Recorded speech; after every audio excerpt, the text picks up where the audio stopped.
Hello and welcome to the most chaotic sewing vlog ever. Today we're going to start off by me crying because of a children's movie with Harrison Ford and a CGI dog. Yes, here we go.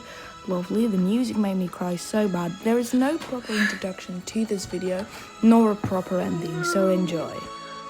So, by the way, Hi, I'm so sorry, you probably don't know what's going on, but I'm showing you right here how I was cleaning up my room and rearranging my sewing table, so you're welcome.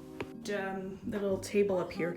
I might paint it white, I don't know yet, but still getting everything in place from the rack that was here, but I got my simplicity. Hi, again, I forgot to mention I bought a pattern for an 18th century dress based on an Outlander costume, and you're going to be seeing a lot of that throughout this entire video. Bye! Pattern for the Outlander dress I was gonna make, but they sent me the wrong pattern.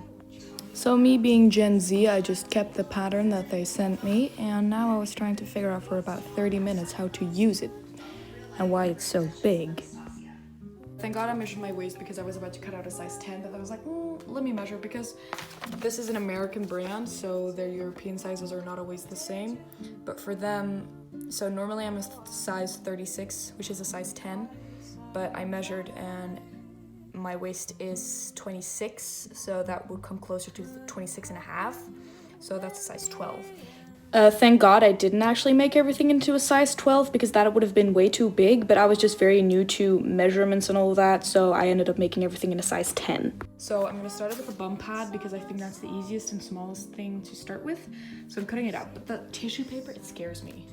I don't know, I'm scared it will rip or I'll pull it apart, and it's huge. This is even folded in half still. So I'm just scared I'm gonna do something wrong or whatever. Alrighty, this is where the chaos begins. I went to the thrift shop and got myself a table runner, like that one, and a bunch of stuff. I didn't get the sweater eventually, I just didn't. There were great sales, yes, touching fabrics, all great and all.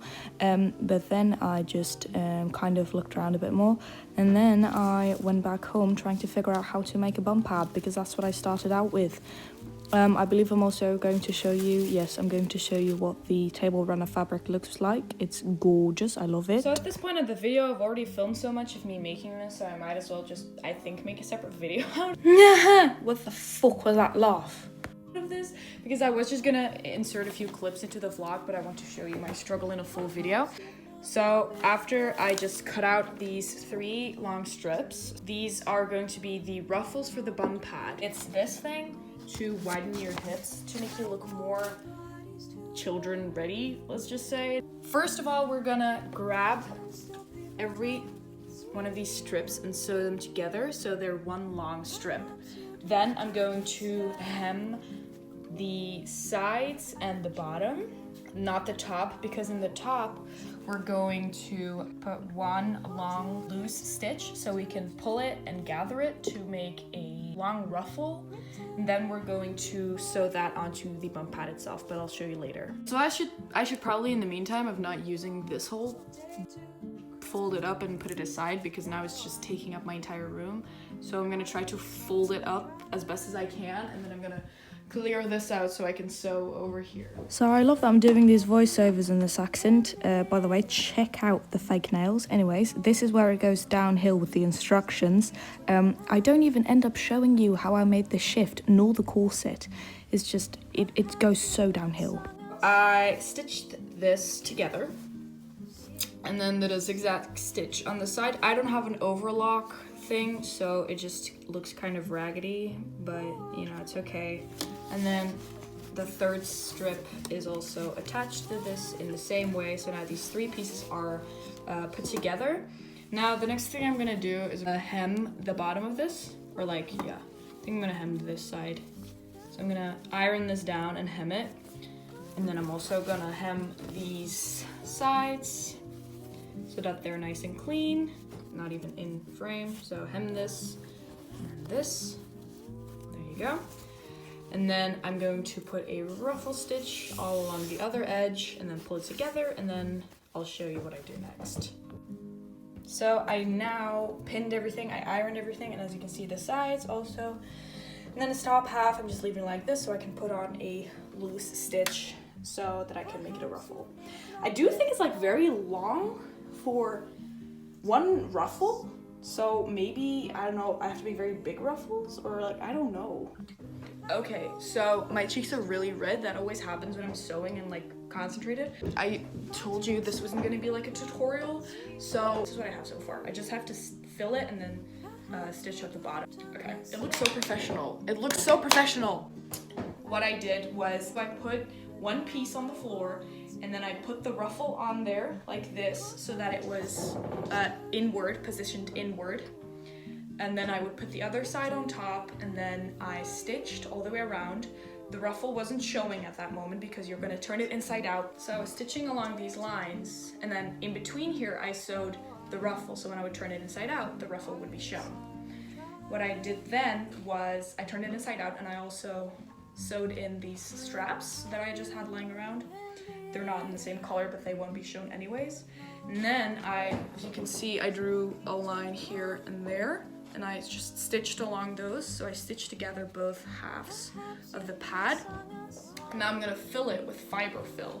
Okay, so obviously I still have to like iron the sides together to the inside and then sew that closed, but I find this so amusing and fucking funny. Like, look at me having an 18th century ass. Look at me. I can drape whatever over this and I have child appropriate hips in just a second.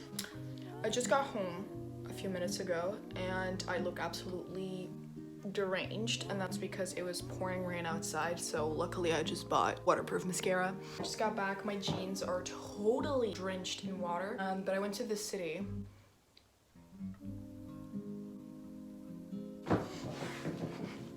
I decided to make some changes in the pattern, which is a risky business because I'm not good at sewing. I still haven't showered, that's why I still look like this. But the original pattern tells you to add a ruffle to the edge, to the chimneys on the neckline, as you can see over there.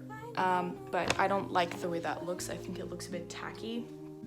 And also the Outlander dress on which I'm basing it doesn't have a neckline ruffle. So I'm gonna leave that out. Okay, so sorry for not filming for so long, but I cut out all of the interlining fabric and all the fashion fabric for the corset. So I redrafted the boning channels and then I sewed them down, but because not every channel was like exactly a centimeter wide, I had to buy 2 types of zip ties. Okay, I'm not filming myself because I look hideous, but you guys, it's like 10 p.m, but whatever. I barely did anything for school. So I have all of the parts sewn together, at least the sides, and I'm hoping, if it'll fit me properly, that I'll be able to sew the back together because I just want front lacing, because the pattern tells you to do back and front lacing, but I just want to do front lacing because it's just easier to put it on yourself. So what I'm gonna do now is press down the seams so those will be neat. I'm not going to be whipping down the seams yet because I have no boning yet. I still have to buy some boning. I did already cut open the tabs. This is what it looks like from the front. I must say, like, you can't really see any thread on this half, or like just a little, but because I didn't have any yellow, I just went with the gray thread on the gold parts, but of course you can more clearly see where I backstitched to secure this, but it's going to be underneath the gown after all, so it doesn't really matter too much. I'm gonna sew on eyelids myself, or grommets, or whatever you want to call it. I think I'm gonna leave everything to tomorrow. I think I'm just gonna end it here for today. I think tomorrow I'm gonna make the straps, sew those on, perhaps make the eyelets. I can already try to fit this on my body, but I don't think that's gonna go well. I mean, I can baste it, but still. Shut the fuck up. Okay, so I closed up the back, but then I realized that when I put it on, or like, you know, pulled it around my body, is that, as you can see here, some holes are gonna come to then attach a strap. But I realized that when I put it on, like I could fully close it with the front spiraling. But the thing is, because I closed it up pretty, there's a big seam allowance here, a little too big, is that the straps will kind of get underneath my armpits. So I'm going to restitch this, make the seam allowance a bit smaller. So it'll be a tad wider so that these move more forward and are not as stuck underneath my armpits. Okay, so as I showed you in the previous clip, I'm speaking a bit silent because it's like fucking 11 p.m. But I sewed a new seam right here. It's a bit wonky actually, and I'm gonna take out this one that I put in first. So I'm gonna take this one out with my seam ripper. I bought a new seam ripper thinking I had lost my old one, but my old one, I just found it when I just came home with this. So that's great. Good morning. I decided to make healthy breakfast. Well, this is not all of it, but I ate a few blueberries already.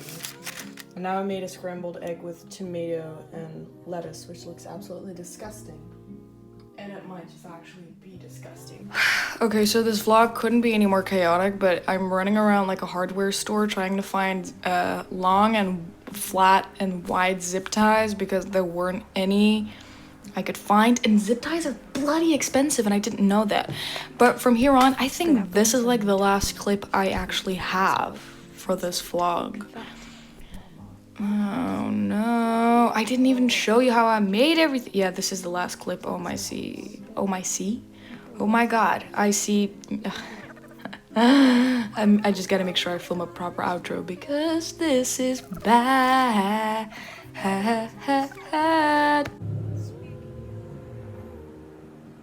Okay, obnoxious. Apparently not. Hold on.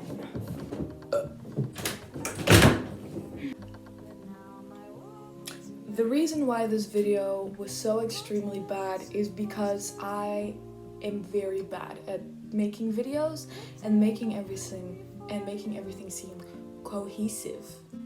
I can't do it. I just can't. So, and like while filming, I like make different plans of like, I'll just do this kind of a video instead of this one, and then I just have the worst footage ever. And yeah, so I'm so sorry you didn't even get to see the finished product. There we go. Already, like, you saw the bum pad, but you didn't see the corset. It's actually stays, but I say corset because it's like more understandable. No, and I also made a shift, which is like a underwear, like dress nightgown thing. I also didn't show you that, but I do promise you that I will make a proper video where I show you the full dress. Maybe I should do like Rachel Maxey kind of video, or even what's her name? Joanna Cedia, where she like sits down, like narrates everything while showing clips. Because maybe that's a good thing, because I am not capable of making proper clips and explaining them to you. It's my new lamp. So I fully understand that this was not an interesting video to watch. I don't blame you. It started out great, if I say so myself. But the end was just long clips, and there was no way of making those interesting. So I actually don't really want to post this video even, but you know, I still thought I'd just do it, you know, show just a little bit of it, and because I haven't posted a video in a month. So my watch time is going to be, anyways, I have 150 subscribers. What am I complaining about? Who knows? Anyways, yeah, I promise you a better video will be up. I'm working on a pinafore dress, which is going to be a structured video. I actually planned out what I'm gonna do. I filmed the proper intro. I'm gonna edit it real nice because this footage was just not worth editing at all. So you can just like skip through it a bit. But you didn't even see the finished product. I do have a TikTok on what it looks like if you really want to know. But it turned out really nice if I say so myself. Stay tuned for the pinafore dress video. I promise you it's going to be better than this one. But I just wanted to upload this one because I did spend a lot of time on the project itself and on like scrambling together the worst footage possible it may be, but you know, I thought, you know, I'll just upload it, why not? So cheers, I gotta go and study some more poetry now.